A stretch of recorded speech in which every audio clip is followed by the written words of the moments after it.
नमस्कार, आप देख रहे हैं सी न्यूज भारत और मैं हूं आपके साथ आकांक्षा यादव। वक्त हो चुका है न्यूज बुलेटिन का और आज इस न्यूज बुलेटिन में हम जानेंगे कि आजमगढ़ में किसके द्वारा की गई कोरोना की जांच, बुलंदशहर पुलिस ने किसके विरुद्ध की कार्रवाई और लखीमपुर में महिला से किस पर लगे आरोप, ये सब जानेंगे विस्तार से। तो चलिए निगाह डालते हैं इस वक्त की खास खबरों पर। अयोध्या में थाना पूरा कलंदर व स्वाट अयोध्या पुलिस की संयुक्त टीम ने बेटी दामाद द्वारा जमीन के लिए माता पिता की हत्या करने का प्रकरण का खुलासा किया है। दोनों अभियुक्तों की गिरफ्तारी के संबंध में वरिष्ठ पुलिस अधीक्षक शैलेश कुमार पांडे ने दी जानकारी।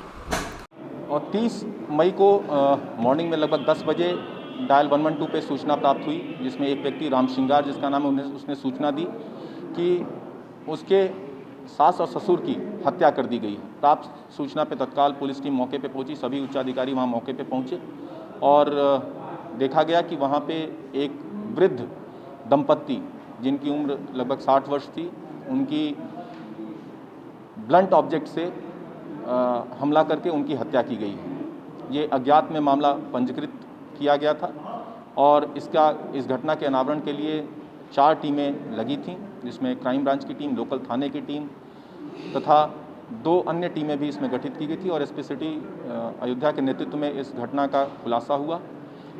इस घटना को मृतक के बेटी और दामाद, जो उनकी इकलौती बेटी थी और जो दामाद, उन्होंने ही मिलकर इस घटना को अंजाम दिया था और इसको एक नाटकीय रूप देके ये प्रोजेक्ट किया गया था कि किसी अज्ञात व्यक्ति ने इन दोनों की हत्या कर दी है।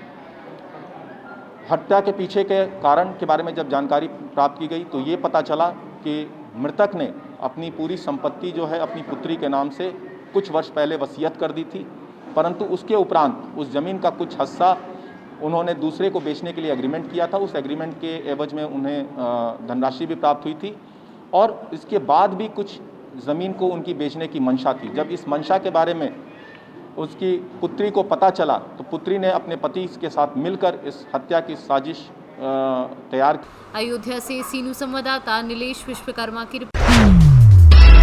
बलिया में गौ तस्करी के मामले में एसपी की बड़ी कार्यवाही, सिकंदरपुर थाना प्रभारी समेत 7 पुलिसकर्मी लाइन हाजिर। थाना प्रभारी विपिन सिंह, एसआई लाल बहादुर लाइन हाजिर। बलिया से सीनू संवाददाता आनंद दुबे की रिपोर्ट।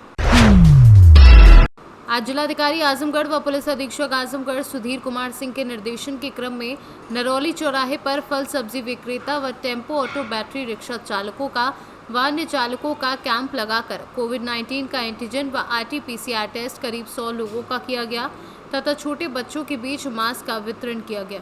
इस मौके पर अपर पुलिस अधीक्षक यातायात सुधीर कुमार जायसवाल, एसडीएम सदर व आरटीओ आजमगढ़ व जिला चिकित्सालय से अधिकारी, कर्मचारीगण व ट्रैफिक प्रभारी कौशल कुमार पाठक उपस्थित रहे। आजमगढ़ से सी न्यूज संवाददाता सीवी भास्कर की रिपोर्ट। पश्चिम चंपारण साठी भारतीय स्टेट बैंक के नीचे स्टेट बैंक की एटीएम का उद्घाटन शुक्रवार को शाखा प्रबंधक अजय कुमार अभय ने किया। इस दौरान शाखा प्रबंधक ने लोगों से कहा कि साठी में सिर्फ प्राइवेट एटीएम ही थे, किसी बैंक का एटीएम नहीं था। ग्राहकों को परेशानी को दूर करने के उद्देश्य से स्टेट बैंक ग्राहक हित में एटीएम चालू किया गया है। इससे पहले एटीएम से पैसे निकालने के लिए लोगों को 10 किलोमीटर दूर चनपटिया और नरकटियागंज तथा लौरिया जाना पड़ता था, लेकिन एटीएम चालू होने से अब ग्राहकों के बीच खुशी का माहौल बना हुआ है। बेतिया से कैमरा पर्सन शेख फखरुद्दीन के साथ विनोद कुमार की रिपोर्ट।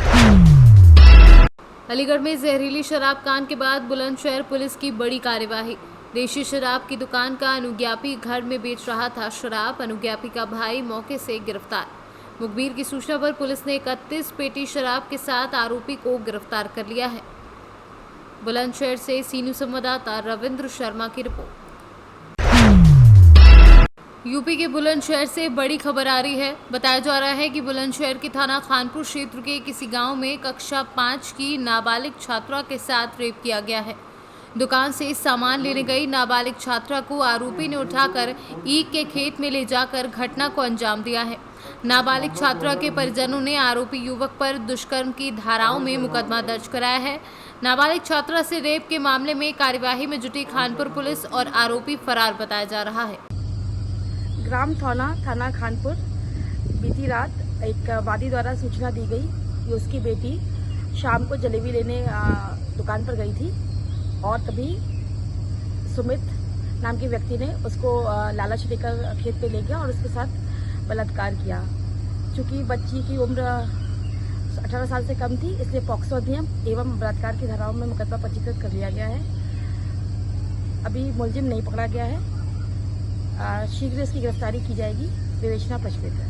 बुलंदशहर से सीनू संवाददाता रविंद्र शर्मा की रिपोर्ट। फतेहपुर जिले में इतने समय गेहूं क्रय केंद्र सरकार द्वारा चल रहे हैं, जहां मौसम के खराब होने से काफी किसानों को परेशानियों का सामना करना पड़ रहा है। इन सब बातों को ध्यान में रखते हुए फतेहपुर जिलाधिकारी अपूर्वा दुबे ने थरियाव गेहूं क्रय केंद्र में अचानक पहुंचकर गेहूं तौल का निरीक्षण करते हुए गेहूं भंडार गृह का निरीक्षण किया और तौल के लिए लगभग 4000 कुंटल गेहूं डंप देख जिलाधिकारी अपूर्वा दुबे ने एसएमई से पूछा कि इतना गेहूं डंप कैसे।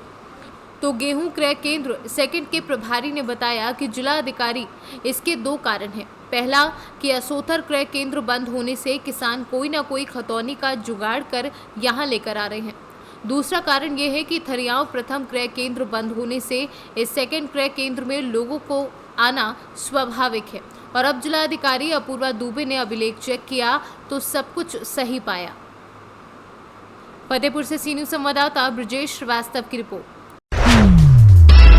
नसवाड़ी तहसील के 212 गांव के लोगों को सभी युवा लोग अपने अच्छे स्वास्थ्य के लिए सरकार के निर्देश अनुसार कोरोना का टीका लगाने के लिए बाहर जाना पड़ता है। सरकार के निर्देश अनुसार आज नसवाड़ी पीएससी सेंटर पर टीकाकरण का शुभारंभ हुआ, जहां टीकाकरण का शुभारंभ होने से युवाओं में खुशियों का माहौल दिखा। પ્લસ છું, મેં આજે જ વેક્સિન લીધી છે અને બહુ ટાઈમ પછી અહીંયા જ્યારે કે વેક્સિન આવી છે।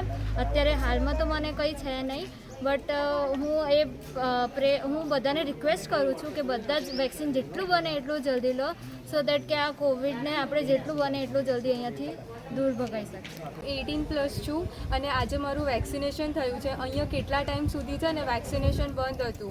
બિંગ અ મેડિકલ સ્ટુડન્ટ મને બહુ પ્રોબ્લેમ પડતી હતી કે મને કોલેજમાં એ લોકો અલાઉ નહોતા કરતા હતા કે તે વેક્સિનનો ડોઝ નથી લીધો અને હું પેશન્ટ્સ કરતી હતી તો બી હું વલ્નરેબલ રહેતી હતી કે મને બીક રહેતી હતી કે મને ગમે ત્યારે થઈ શકે છે। આજે રજિસ્ટ્રેશન થયું, ડોઝ મળ્યા છે, હું બહુ ખુશ છું કે મને ફર્સ્ટ ડોઝ મળી ગયો છે અને હાલ મને અને મારા ફ્રેન્ડ્સને કોઈ આડઅસર નથી થઈ।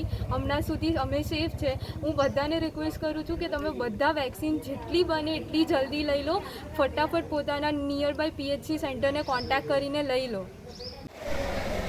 मैं कोरोना वेक्सिनની ઘણા દિવસથી રાહ જોતો હતો અને આજે અહીંયા નસવાડી તાલુકામાં સરકારી દવાખાના ખાતે કોરોના વેક્સિનેશન ચાલુ થઈ ગયું છે અને મેં વેક્સિન લીધી છે અને મને કોઈ પણ જાતની આડઅસર નથી અને મારા ફ્રેન્ડ્સને પણ મેં કીધું છે કે તમે વેક્સિન લો અને કોઈ પણ જાતની આડઅસર નથી અને વેક્સિન અમને આપવા માટે હું સરકારનો આભાર માનું છું। गुजरात से सीनू संवाददाता दिलीप तड़वी के साथ दीपक बारिया की रिपोर्ट। लातेहार जिले के बालूमाथ थाना क्षेत्र के ब्लॉक कॉलोनी के समीप भोला महतो उम्र 36 वर्षीय चरही हजारीबाग पेड़ से जामुन तोड़ने के क्रम में 11,000 बिजली के तार की चपेट में आने से गंभीर रूप से घायल हो गया। वहीं घायल की स्थिति को गंभीर देखते हुए बेहतर इलाज के लिए रिम्स रांची रेफर कर दिया है। बताते चले कि घायल व्यक्ति आरकेटी कंपनी के सुपरवाइजर इंचार्ज थे। लातेहार से सीनू संवाददाता मोहम्मद अरबाज की रिपोर्ट।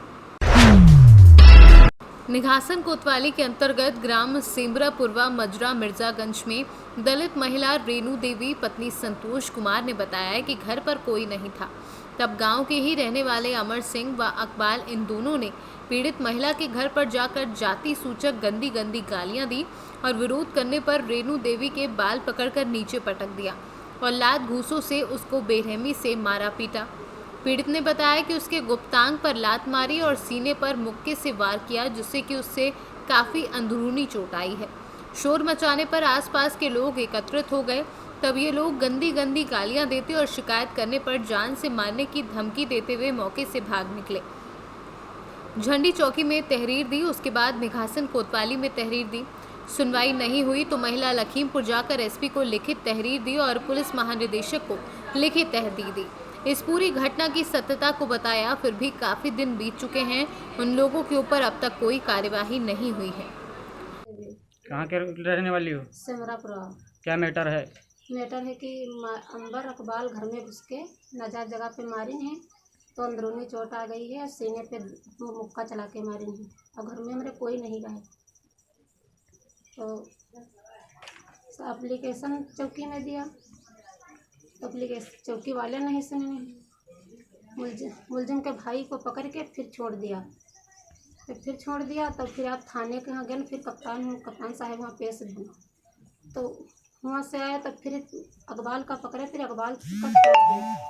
और फिर यूँ नहीं चौकी इंचार्ज वाले साहब लोग पूछें कि यूँ नहीं पूछें कि उनका एप्लीकेशन है तो उनका बुला ली कि यहाँ फैसला कुछ मैटर निपटार दी, पैसा दे के सब निपट ली। हमसे लोगों ने गरीब हम तो कोई ख्याल नहीं किया है। हर जन हम अकेली बकरी से सब मुराऊ हैं, हम अकेली धोबी बिरादर की अकेले रह रहे हैं, तो नजात सता रहे हैं कि मुराउन के तरह सोई तो मुराउन के लिए खुश हम तो बहुत सताए रहे हैं। तो अब क्या होगा चाहिए जब कोई ना सुन रहा है। हाँ, चौकी इंचार्ज 10,000 रुपया चौकी वाले लेकर फिर छोड़ दें, सब रफा दफा कर लें। तो औरतें इतना गरीब होती हैं, कहते हैं गुजारी नहीं करे तो एक जान से मार दो और लाश को गायब कर दो, फिर मैटर निपट लिया जाए। पैसा उनके तो ज्यादा है, उनका जान मान का खतरा है। हाँ, जान के खतरा। तो हम घर में कहाँ तक का बंद रही अकेली बकरी से हम जब निखरते हैं तो गाँव की औरतें बहुत गंदी गंदी गाली देती हैं, गुरजारी को पकड़ लो, जान से मार दो कि लाश को गायब कर दो और फिर निपट लिया। तो कहीं भी सुनवाई नहीं हुई है? कहूँ नहीं सुनवाई हुई है। तब आप मीडिया के मिले हैं, कहूँ सुनवाई नहीं, गरीब इंसान हम तो कोई सुनवाई नहीं, वो तो पूरा गाँव चला जाते हैं चौकी थाने में, हम अकेली बकरी थे, हम तो कहाँ से आए। लखीमपुर से सी न्यूज़ संवाददाता प्रमोद कुमार की रिपोर्ट। फिलहाल के लिए न्यूज बुलेटिन में बस इतना ही। देश और दुनिया की तमाम बड़ी खबरों के लिए देखते रहें सी न्यूज भारत।